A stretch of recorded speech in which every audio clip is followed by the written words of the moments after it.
प्रणाम भगवन। ओम श्री गुरुवे नमः। ओम अखंडमंडलाकारं व्याप्तं येन चराचरं तत्पदं दर्शितं येन तस्मै श्री गुरुवे नमः।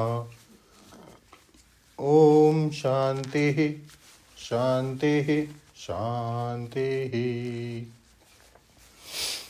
ओम ब्रह्म ज्ञान और उसकी साधना द्वारा स्वामी खंडानंद सरस्वती जी महाराज द्वारा भगवान स्वामी जी निर्गुणों को समझा रहे थे।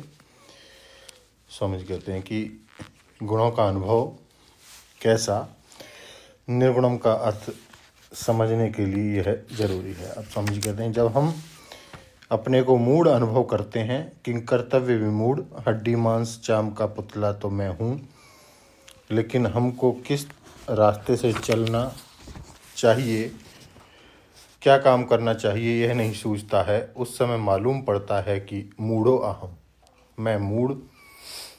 यह तमोगुण के साथ तादात्म्यपन अवस्था है। किसी समय हम कल कारखाना खोलने के लिए बिल्कुल अस्त व्यस्त हो जाते हैं। मालूम पड़ता है कि हम सबसे बड़ा शिकार खेलेंगे। अगर एक मिल हम बना लेंगे, एक कारखाना अगर हमने खोल दिया तो हमारे बराबर और कौन। जब एक खोलते हैं तो मालूम होगा एक में क्या रखा है। भाई बिरला के तो सैकड़ों हैं, टाटा के तो सैकड़ों हैं। अभी तो हम बहुत छोटे रह गए। जब बिरला टाटा के सरीखा खोल लेंगे तब बोले, अरे भाई, अमेरिकनों के सामने तो ये लोग भी कुछ नहीं हैं। अभी हमारी कोई स्थिति नहीं है, अभी हम सबसे बड़े नहीं हुए। इसको घोर अवस्था बोलते हैं। यह क्षिप्त की विक्षिप्त दशा है। हम यह करें तो बड़े होंगे, यह भोगें तो बड़े होंगे, हम यह कारखाना खोलें तो बड़े होंगे। असल में तुम्हारे जीवन के लिए जाड़े से बचाने के लिए जितना वस्त्र चाहिए, मरने से बचाने के लिए जितना भोजन चाहिए और रोग से बचाने के लिए जितनी दवा चाहिए, उतना ही तुमको संसार में अपेक्षित है। सारी दुनिया की वस्तु उठा के घर में नहीं रख सकते। इस दवात में समुद्र का पानी नहीं अट सकता। तो यह जिद की जब अत्यंत घोर दशा हो जाती है, तब मनुष्य कहता है कि यह भी कर लें, यह भी कर लें। इस विक्षिप्त दशा के अभिमान को बोलते हैं घोर। इस विक्षिप्त दशा के अभिमान को बोलते हैं घोर दशा। यह रजोगुण के साथ तादात्म्य की अवस्था है।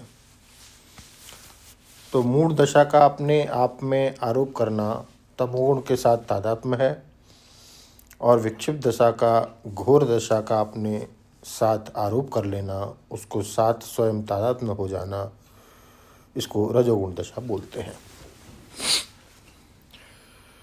अब चित्त की एक शांत अवस्था होती है। करने से या भोगने से चित्त शांत नहीं होता। करने भोगने से थकने पर चित्त शांत होता है, या करने भोगने का संकल्प छोड़ देने पर चित्त शांत होता है। आप देख लेना तो तुम कौन सी शांति चाहते हो। थकान से बाद वाली ना, एक महात्मा दृष्टांत देते हैं। दो आदमी एक साथ यात्रा कर रहे थे। एक को लगी प्यास, उसने कहा, हमको प्यास लगी है, यह कुआं है, देखो हम पानी पिएंगे। दूसरे ने कहा, हमको तो प्यास है नहीं, हम तो पानी पिएंगे नहीं, हम तो गज पर बैठकर भगवान का ध्यान करेंगे।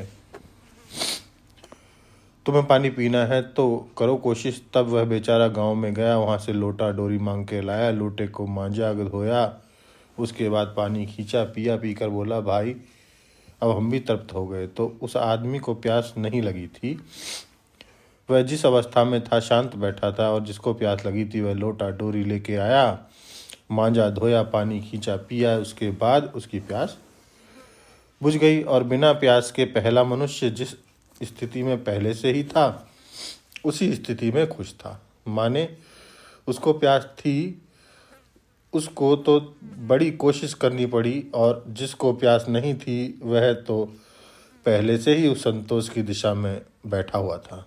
तो प्यास तो जिसको प्यास लगती है उसको प्रयत्नशील होना पड़ता है। यह शांति क्या है, इसको समझते हैं भगवान अगले सत्संग में।